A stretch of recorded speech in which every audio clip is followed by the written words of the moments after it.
Bienvenue à notre post-it. Aujourd'hui, je vais parler d'un des thèmes que j'apprécie le plus dans toute la Bible. C'est le thème du Saint-Esprit. Alors, si cela t'intéresse, ou si tu ne connais pas de tout, il faut vraiment écouter ce post-it jusqu'à la fin. Je vais lire un tout petit verset qui se trouve dans l'Épître aux Thessaloniciens, chapitre 5 et le verset 19. Il nous dit comme ça le texte. N'éteignez pas l'esprit. Oui, c'est juste ça ce qui est écrit sur le texte. Et ça m'a porté dans une réflexion que je trouve vraiment intéressante. Lorsque je me réveille le matin, c'est toujours très tôt. On se réveille très tôt à cause de notre fils qui a vraiment des horaires du matin. Et quand on se réveille, c'est encore sombre à l'extérieur du bâtiment. Donc dans la maison, toutes les choses sont allumées. Mais au fur et à mesure que la journée commence à apparaître, là, on éteint les lumières. Et nous, on fonctionne souvent comme ça. Quand on a besoin de quelque chose, quand elle est importante, quand on l'utilise, elle est allumée. Mais quand on n'a plus besoin, on l'éteint.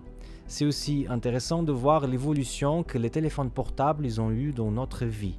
Moi, je me rappelle parfaitement dans les années 2000, quand j'ai eu mon premier portable, un Nokia 3210.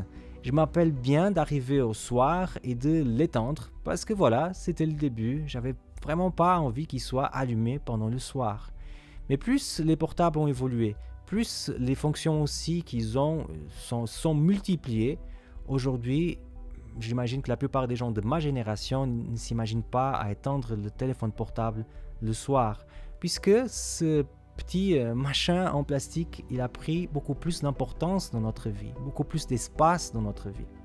Maintenant, dans le texte qu'on a lu, l'apôtre Paul nous invite à ne pas éteindre l'esprit dans notre vie. Est-ce qu'on considère que l'esprit, c'est quelque chose d'important dans notre vie? Je pense que tous les chrétiens vont dire oui, bien sûr, c'est très important. Mais c'est vrai que des fois, on a envie de l'étendre dans le sens que quand le message qu'il m'apporte, quand ce qu'il me dit dans ma vie, c'est pas quelque chose que je trouve important, c'est pas quelque chose que je veux vivre, c'est plus facile de l'étendre, de le mettre dans un tiroir, de ne pas penser à son existence, de ne pas l'écouter. Alors l'apôtre Paul sait que c'est comme ça qu'on fonctionne. C'est pour ça qu'à cette église de l'Asie mineure, il va faire en fait cet appel de se dire « n'éteignez pas l'esprit ». Aujourd'hui, beaucoup de siècles plus tard, on est exactement dans les mêmes circonstances. L'esprit est toujours là, bien disposé, avec l'envie de nous parler. Mais nous, on est toujours en train de l'étendre. Est-ce qu'aujourd'hui, tu veux vraiment ouvrir la porte à l'esprit? Je pense et je sens qu'il a hâte de nous parler. Est-ce qu'on va l'écouter? Moi, je m'appelle Semel Cunha et c'était le post-it aujourd'hui.